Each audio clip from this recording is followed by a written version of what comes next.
Sotto il cielo d'Oristano sorge un'alba di metallo. Eleonora monta ferma sopra il suo bianco cavallo. Non è solo una corona quella che le cinge il capo, è la forza di una terra che non vuole alcun signore. Suo padre Mariano le ha insegnato la riscossa, difendere il giudicato con la mente e con le ossa. Mentre l'Aragona preme con la flotta e col terrore, lei risponde col diritto, con la spada e con l'onore.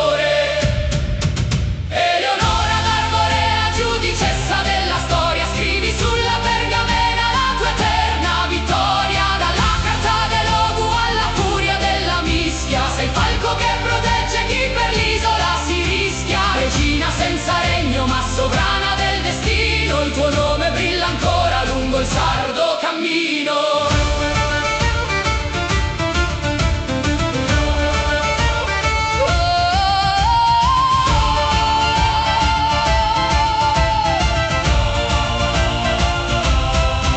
Non c'è legge più moderna della tua parola scritta, che difende la straniera, la fanciulla e la sconfitta. Ma se il nemico avanza tra le vigne e le foreste, Eleonora guida l'urlo delle schiere più moleste. I castelli della Sarda sono nidi di giganti, mentre cadono i nemici tremano tutti i regnanti. Non è seta la tua veste, ma in maglia di guerriera che sventola nel vento come l'ultima bandiera.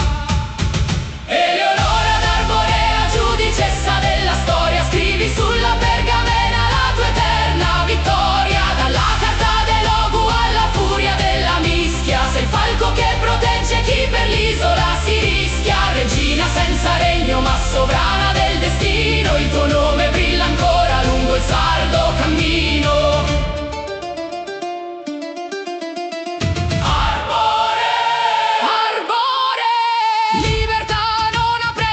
Giustizia non ha fine. Arbore, Arbore, spezza le catene, abbatte ogni confine.